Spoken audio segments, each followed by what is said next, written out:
Membenci Islam, memusuhinya adalah memusuhi Islam, dan otomatis memusuhi Islam, membenci Islam, menolak Islam, berarti memusuhi Allah Subhanahu wa Ta'ala dan Rasulnya. Saya sarankan buat orang-orang yang sekarang mendambakan sistem kekhalifahan, please lah jangan melakukan kesalahan yang sama, yaitu salah satu penyakit umat muslim yang sekarang membuat Islam menjadi hancur itu adalah bahwa umat muslim itu terbiasa untuk menambah-nambahkan agamanya.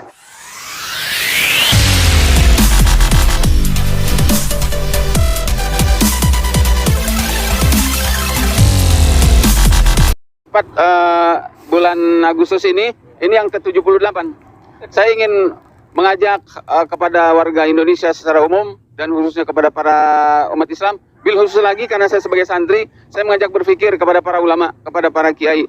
Ketahuilah bahwa sejak tahun 45 itu sampai sekarang 2023, Indonesia belum pernah menerapkan syariat Islam sebagaimana diperintahkan oleh Allah dan Rasulnya, yakni Islam yang kafah. Maka akhirnya seperti ini.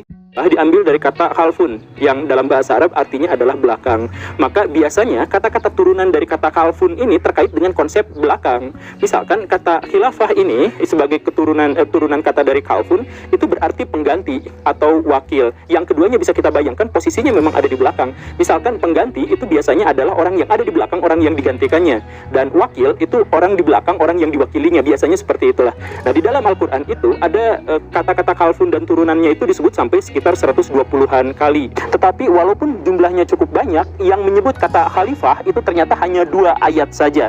Dan di antara 2 ayat itu pun ternyata tidak ada satupun di antaranya yang mengaitkan dengan sistem pemerintahan. Dan karena itu kata khilafah pun itu tidak pernah ada di dalam Al-Quran. Baraya bisa cek dimanapun tidak ada di dalam Al-Quran. Yang ada memang khalifah, dan itu sama sekali tidak terkait dengan pemerintahan, tidak terkait dengan sistem bernegara dan sebagainya. Nah, kalau kata khilafah itu tidak ada di dalam Al-Quran, lalu adanya di mana? Apakah ada di dalam hadis? Di dalam hadis yang terkait dengan kaflun, khalifah, dan lain sebagainya itu juga jumlahnya sangat banyak. Tetapi lagi-lagi tidak ada satupun di antara hadis-hadis itu yang menyebut bahwa kata khalifah itu atau khilafah itu terkait dengan sistem pemerintahan tertentu, terkait dengan sistem bernegara tertentu. Itu tidak ada yang seperti itu. Aku tak takon karo awakmu dulur ya. Anda tahu khilafah itu apa? Khilafah ini sudah diomongkan orang sejak berabad-abad silam.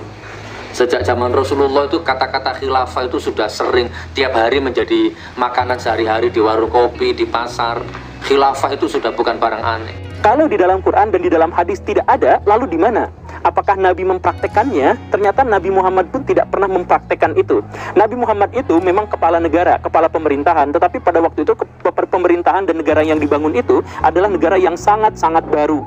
Sehingga dengan demikian, pengaturan pemerintahan di zaman Nabi itu pada umumnya bersifat pas-pasan. Pas ada satu kejadian, maka muncul kebijakan tertentu. Misalkan, apakah ada pajak di zaman Nabi? Ada, tetapi hanya pada kondisi-kondisi tertentu saja.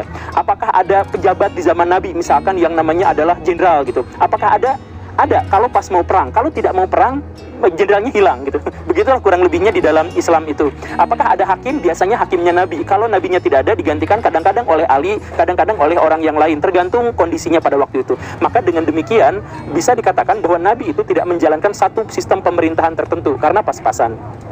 Di zaman Abu Bakar ada sistem pemerintahan yang lebih permanen, dan Abu Bakar bisa dikatakan sebagai khalifah pertama di dunia Islam. Dialah yang pertama menyandang gelar khalifah. Tetapi khalifah yang dimaksud itu adalah singkatan dari Khalifatun Nabi, artinya pengganti Nabi. Jadi lagi-lagi ini bukan menunjukkan sistem pemerintahan, tetapi Abu Bakar mengklaim dirinya dan disepakati oleh kaum muslimin seluruhnya sebagai pengganti Nabi, sebagai pemimpin umat, tetapi tidak memiliki sistem pemerintahan yang khas. Begitu. Memiliki sistem pemerintahan yang agak khas itu pertama kalinya pas zaman Umar, di mana ada jabatan-jabatan strategis tertentu yang menjadi permanen, dan ada wilayah-wilayah tertentu yang diatur dengan administrasi yang khas. Itu memang benar ada seperti itu.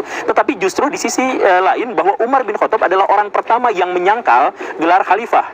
Ketika beliau diangkat menjadi pemimpin kaum muslimin, beliau awalnya mengaku dirinya khalifah, tapi udahlah males banget pakai gelar itu. Kenapa? Karena istilah khalifah itu artinya adalah pengganti.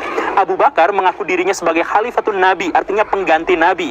Umar mikirnya, kalau saya nanti bergelarnya khalifah, pengganti, maka gelar saya menjadi khalifatun Nabi, karena saya adalah pengganti dari penggantinya Nabi.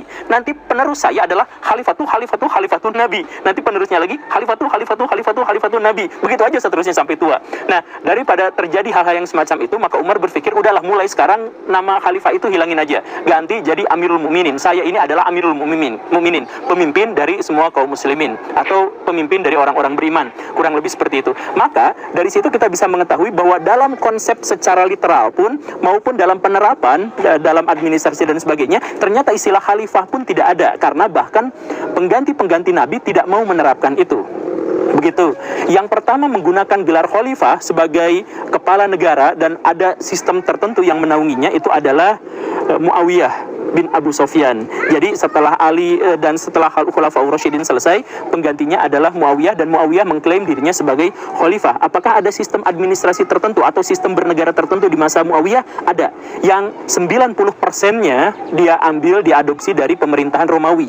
Begitu. Jadi kalaupun ada pemerintahan kekhalifahan, itu mengambilnya dari Romawi. Sama seperti ekonomi Islam yang menggunakan dinar dan dirham. Dinar itu adalah mata uang Romawi dan dirham itu mata uang Persia. Jadi adopsi saja. Jadi kalau sekarang dibantah, kalau sekarang dirubah, sangat boleh, karena pada waktu itu pun merupakan sebuah ijtihad dari Muawiyah untuk menjalankan satu pemerintahan yang lebih efisien.